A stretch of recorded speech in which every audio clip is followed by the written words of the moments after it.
Hello, welcome to the video. I make videos for three main reasons. One is to take a pause in my life periodically and reflect on something that has interested me, has provoked me, has upset me, and it allows me, the tension kind of builds up when things are going on, perhaps, and I feel the need every so often is to try and summarize what it is, how it might affect me and those closest to me and the wider society, and then kind of commit to kind of documenting what I think about it at a particular point in time. So in a way, that leads to the second reason, is that I have a website that was a business website that was repurposed when I went into semi-stroke retirement. And there's lots of writings and blogs and links to videos on business matters from my professional life, but there's also a whole series of blogs that I've written and videos that I've made that are on a broader range of interests, more personal perhaps.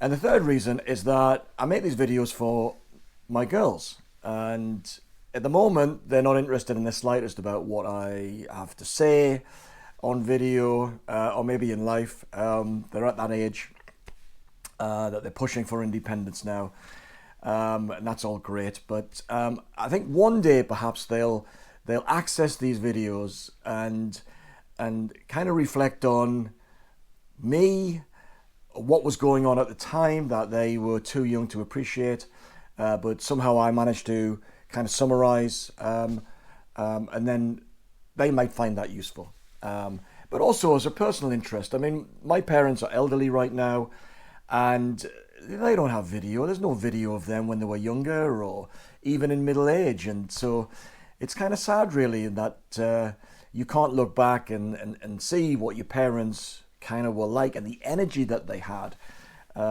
in younger years. So those are the kind of the three main reasons. And that's why this particular channel is kind of broad in scope.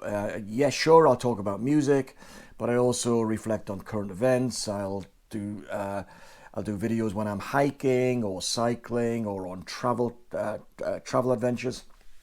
I'll just somehow trying to just capture a whole series of things that are important to me and impacting my life in such a way that, and I can attest to this from a selfish reason, it's kind of nice to look back 2 or 3 years and occasionally trip over an old video, watch a bit of it and think, yeah, that makes sense. Yeah, I know.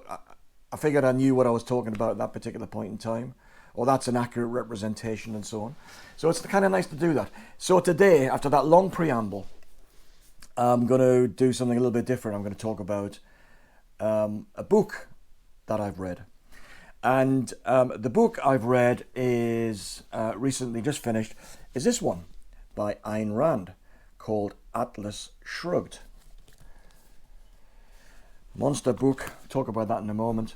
And what I did, before I thought, well, why don't I make a video? I actually wrote what I thought about the book and what my reflections were, and I posted on my website as a blog. So I'm going to go through that blog and expand a little bit as we go. So got my notes on the book. So here we go. So I bought this book, so written by Ayn Rand, in 2016. I tripped over the book she wrote called We the Living. I think that was her first novel. Now she's Russian, and I think she left Russia around about 1924, and she lived through the Russian Revolution, and she wrote about how it impacted her family and her neighborhood in this particular book, and I thought it was really, really interesting. I've not really been interested so much in history necessarily, and things about big political events like the Russian Revolution, but that was really quite a compelling book. So I also then went on to read The Fountainhead, which is a kind of a really major novel that she wrote. And I think they made a movie about it, and I think it's about an architect And I found that entertaining as well, but not particularly memorable. And one of the things that it's worth saying is that obviously I read, like most people, I read lots of stuff, lots of fiction, lots of non-fiction, but there's only a handful of books that really are truly memorable, and I've just got a few of them here that mean quite a lot to me. Dostoevsky's Crime and Punishment. You read that once, you'll never forget it. Thomas Hardy, Jude the Obscure, about a working class young man trying to get into Oxford University. Many of us have read this one, of course. Enough said. This one was unforgettable. Steinbeck, I love Steinbeck. Fantastic characterization. Great compelling story, The Grapes of Wrath. About a family moving from the Dust Bowl to California. Updike's The Rabbit series, really interesting and memorable as well. And just a couple more. Lord of the Rings, truly memorable. The imagery in that is so strong, is that it's almost like watching a movie. And I know they've made movies of the book since, but it's really, really good, really good. And more recently, I read Tolstoy's Resurrection, which I found very cinematic in its style. I think I might mention that in this blog. So anyway, let me go on. So the inspiration for picking up We the Living was Tolstoy's Resurrection, which I've just shown, which I'd read in 2015. Tolstoy's is a great book, wonderfully cinematic, as I've already mentioned, also easy to digest. It pricked my interest in Russian literature that's continued for me right up to the present day. So I've got a big pile of books on by the great Russian authors. So We the Living tells the story of a middle-class woman and her family living through the Russian Revolution. It's harrowing, not least because the transition to a new way of living is so mundane and insidious. So you get food and energy shortages, businesses and transport fails, literally people dying on the street in the cold. The hope in the book comes from a small number of dissidents, albeit rather quiet ones because it's very dangerous, who attempt to live with dignity and refuse to comply with edicts from the Russian authorities. I don't know much about Ayn Rand. I've never read any of her philosophy, only these novels. And one of the reasons is that I kind of came across the name a long time ago, and I had kind of a negative impression of Rand. So I said, I don't know much about Rand other than she was able to leave the newly created Soviet Union in the 1920s and eventually ended up in the United States, where she became a writer, a screenwriter, and a philosopher eventually. She attracted many disciples and even more critics. The critics detested her advocacy of free market capitalism and her rejection of socialist or communist collectivism. I'd heard of her long before I began reading her novels and was always left with the impression that she was a bad person, one without compassion for people suffering disadvantage. Her brand of philosophy was later named objectivism, which, from what I understand from her novel, seems to mean mainly about living in pursuit of truth, facts, data, maybe a rational scientific approach to living, as opposed to more of a faith-based perspective coming from religious doctrines. Her brand of philosophy is considered a brutal, raw, and unforgiving. It's brutal, raw, and unforgiving, and is at odds with today's endemic virtue signaling and woke narcissism. I can't say too much more because there's been many scholars who have written about Rand and her philosophy, and I can only briefly touch upon it here. So anyway, Atlas Shrugged was sitting there on the shelf for such a long time. I mean, look, it's a monster. 1,200 pages. I think I make reference to that here. Here we go. So Atlas Shrugged sat on the bookshelf for almost 6 years before attracting my attention sufficiently to take it down. You know, it's funny, isn't it? I don't know whether it's the same with records when I buy music, records and CDs. Sometimes this stuff sits around for years, and then one day I'll pick it up and suddenly it's just the right time for it. And I don't know, it could be anything that triggers that. And I remember I watched a video just yesterday by one of the members of the vinyl community, so-called vinyl community, Mazzy in the Pacific Northwest. He was reflecting a little bit on the death of Jeff Beck, and he was talking about an album that he'd had since 1975, I think, and that he listened to it with fresh ears, and it had never made sense to him before, but it suddenly did, and he realised that he'd given the artist Jeff Beck, the guitarist artist Jeff Beck, short shrift, I think, over the years. He hadn't really respected him as much as he might have done. But anyway, so it's kind of I think the same way with books. We buy books, they sit around for a while, and suddenly something catches our eye, or something happens in the world, and we pick it up, or even somebody might recommend it. And we think, oh, I've got that on the shelf somewhere. So anyway, but the decision to take it down, not for the faint-hearted, for either me or anyone else, because it's a monster book of around 1,200 pages.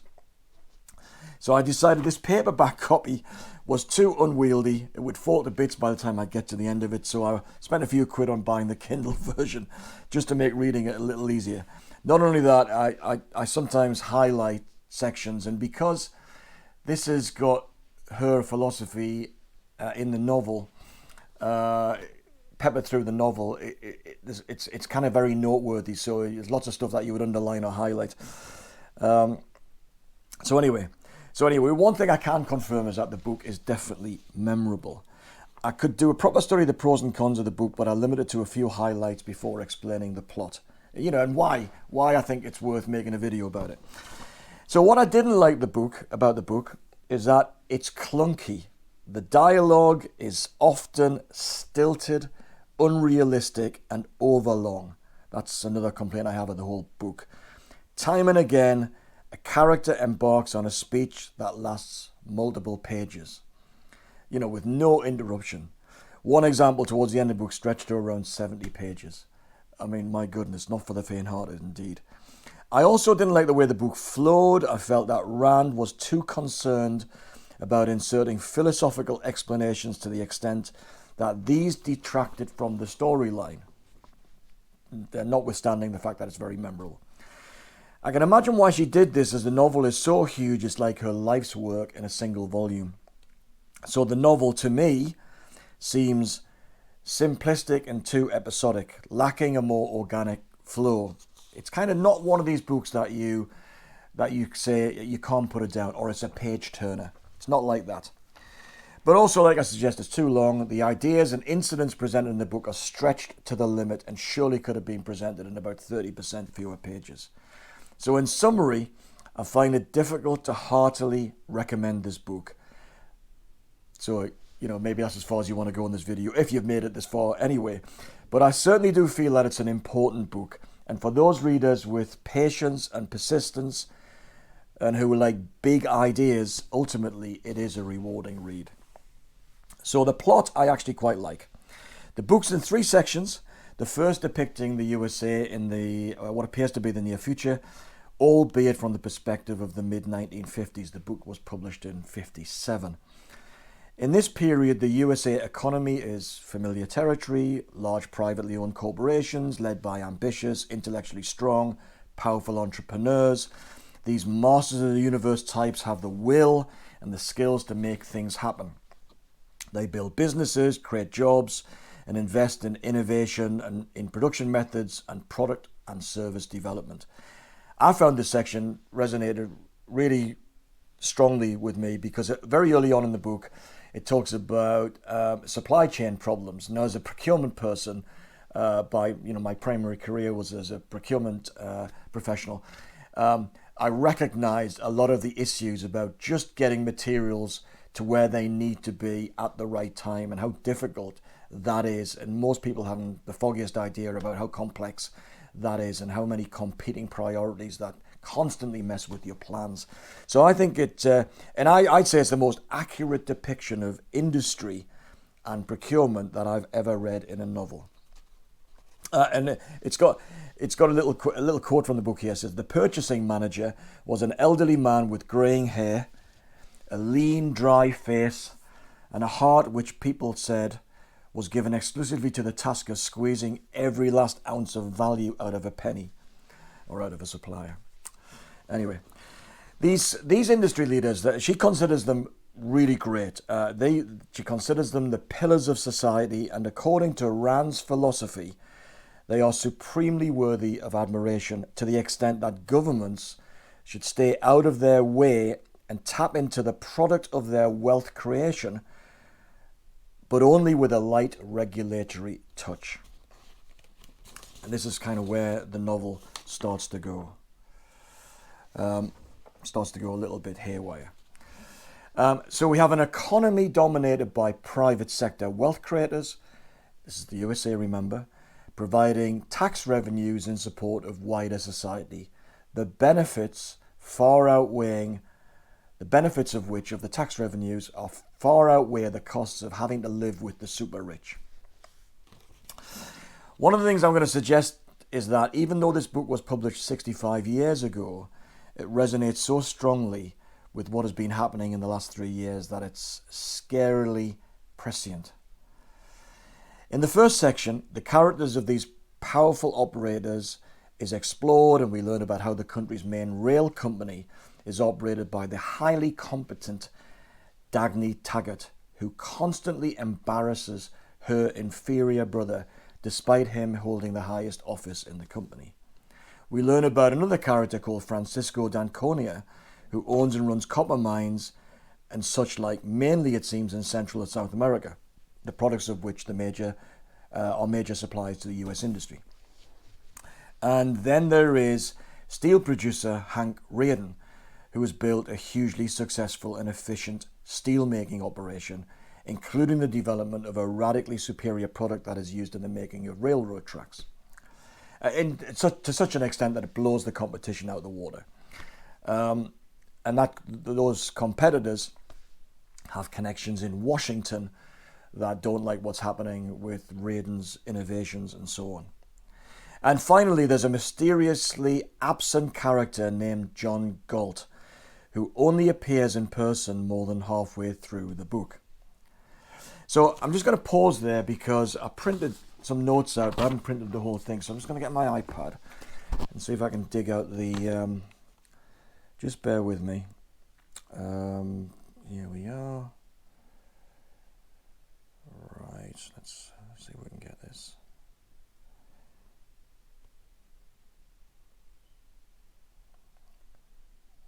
Bear with me. I'm just pausing for a second. Here we go. Yeah, so here we go. Okay, so let me come back. Oh, the sun's come out. So we learn. Finally, there's a mysterious absent John Galt. Yeah.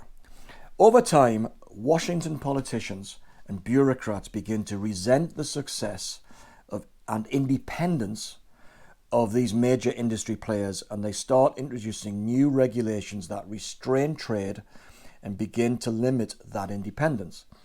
The story shows that creeping regulation has an adverse effect on investment, but not necessarily in an obvious way, and certainly not straight away.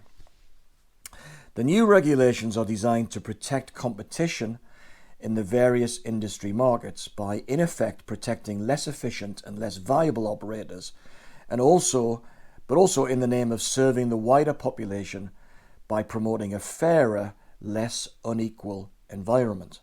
That resonates, has echoes of what's been going on in the last few years. The growth potential of the successful leading businesses is deliberately constrained. At this point, the reader can detect Rand's disgust at the collectivism that she experienced in Soviet Russia, and she repeatedly, maybe ad nauseum, but repeatedly depicts the bureaucrats as weak yet malign and devoid of any wealth creation capability. Indeed, as the novel continues, the reader sees the economy beginning to falter as inefficient, less competitive businesses are propped up at the expense of the successful operators. Things begin to go wrong, yet the bureaucrats double down, and we see the introduction of nationalization of companies and industries as free market capitalism falls away in the United States. This far into the novel also alerts the reader to what's been happening in the West in recent years. Greater welfare payments, furlough schemes, at least in the UK. Well, I think it's around the West, but certainly in the UK during the pandemic. The outsourcing and offshoring of industries that's been going on for 30 years. The perversion of science and the notion that science is about consensus and not about challenging assumptions through experimentation and the development of new hypotheses, and intellectual absurdities such as some of the crazier end of the woke agenda. Perhaps this is maybe stretching it, but it's perhaps representing a controlled demolition of our capitalist systems in favor of greater collectivism and a drive for equity or equality of outcome. So what, you might say, there are plenty of good reasons why things should be fairer, and there are, and that the worst excesses of entrepreneurs should be curtailed. But what's interesting is where the novel goes next. Perhaps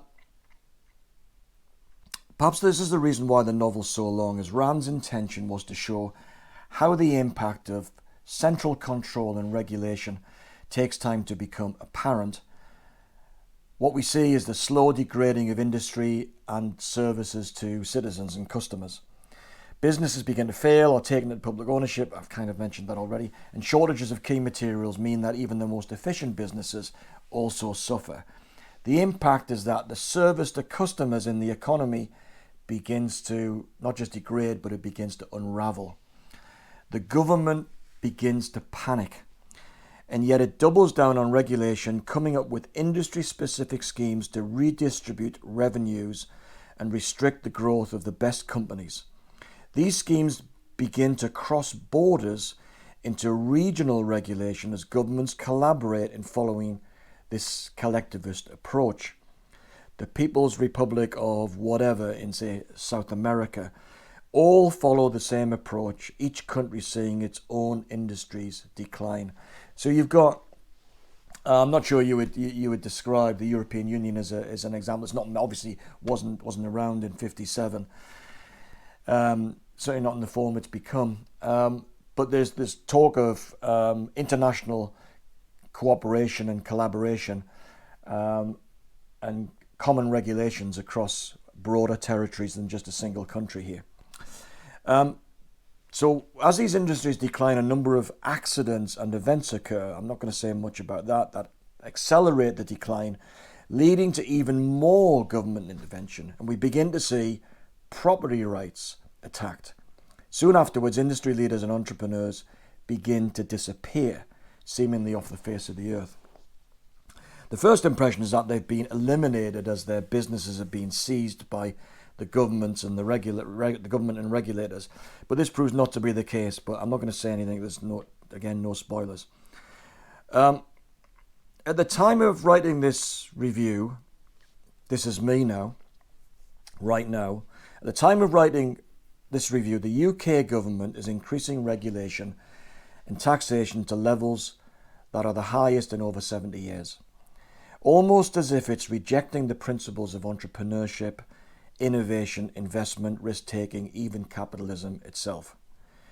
You can't help but read Atlas Shrugged and think that, one, our politicians and international organisations like the United Nations, the European Union, the IMF, the WEF, the World Health Organization, and a supportive mainstream media following a blueprint based on Rand's novel.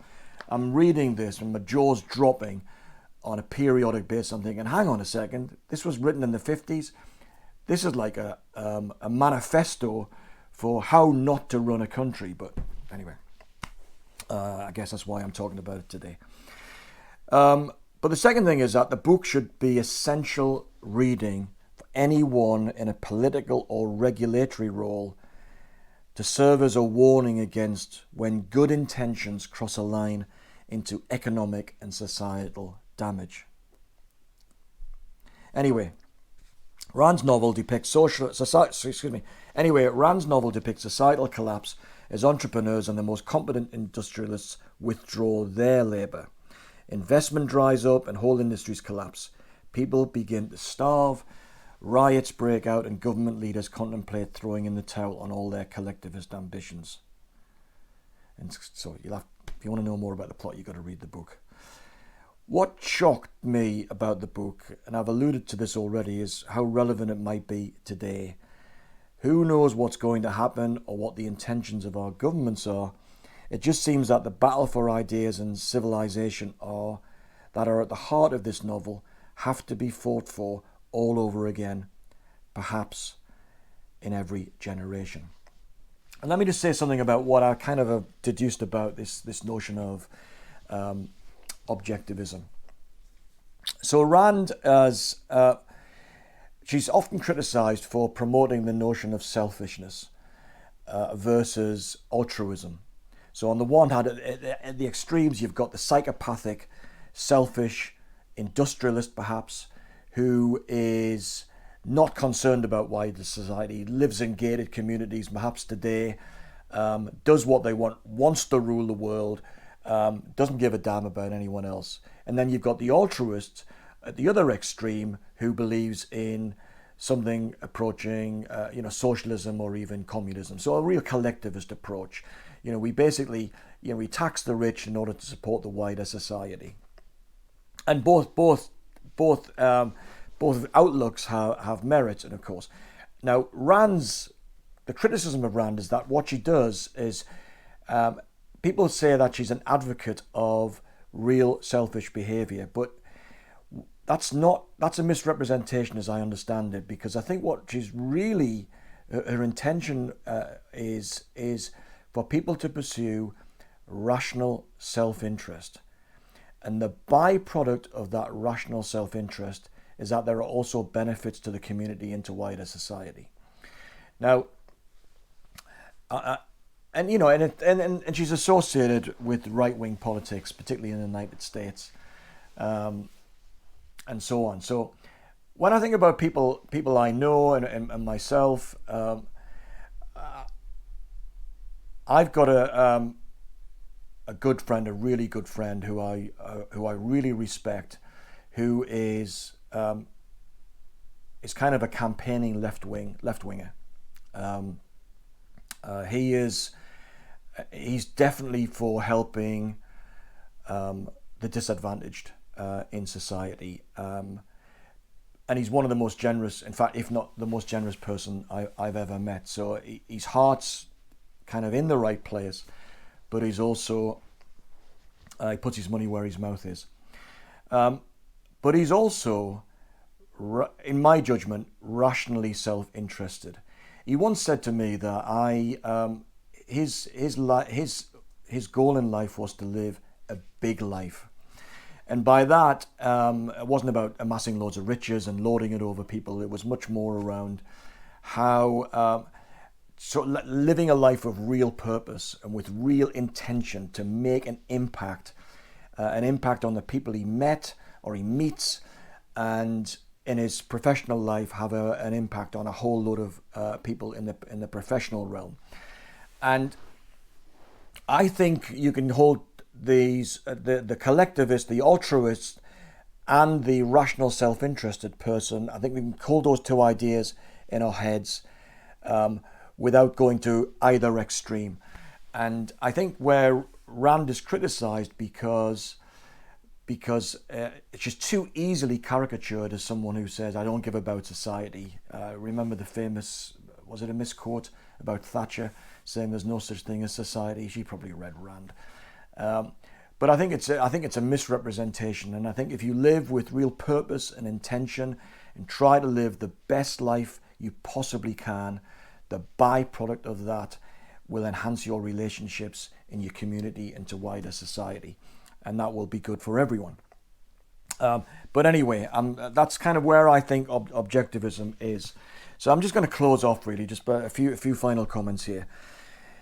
I think this book is a warning against communism, but not by describing the shortcomings or even the horrors of that system, because you can talk about the Soviet Union and the atrocities of Stalin, and you can talk about Mao in China and so on. But I think that's maybe a bit counterproductive. I think this is more about signposting that the road to good intentions is where it all starts.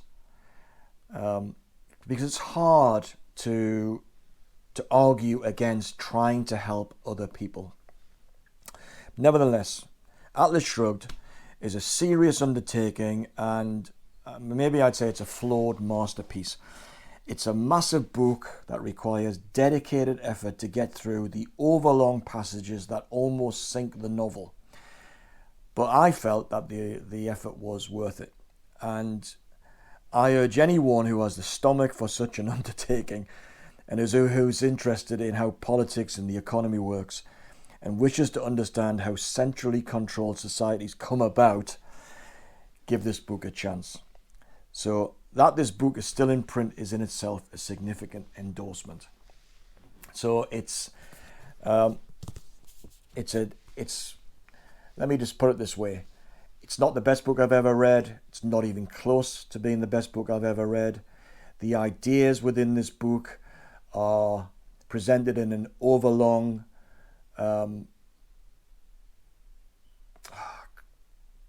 clunky fashion, really. At times I can't decide whether it's a novel or a textbook, but it is unforgettable, and the ideas really, really do stick in your mind. So with that, I think I'm going to end this video. I might do a couple of other book reviews. There's one in particular that I think is worth sharing. And I'm going to stop because the sun's come out and it's too damn bright here. So thanks for watching. If you got this far, amazing. But thanks for sticking with it and sticking with my channel. So like the video if you fancy it, if you thought it was good, interesting. But if not, whether you like it or you don't like it, I'll see you on the next video. Thanks for watching. Ta-ra.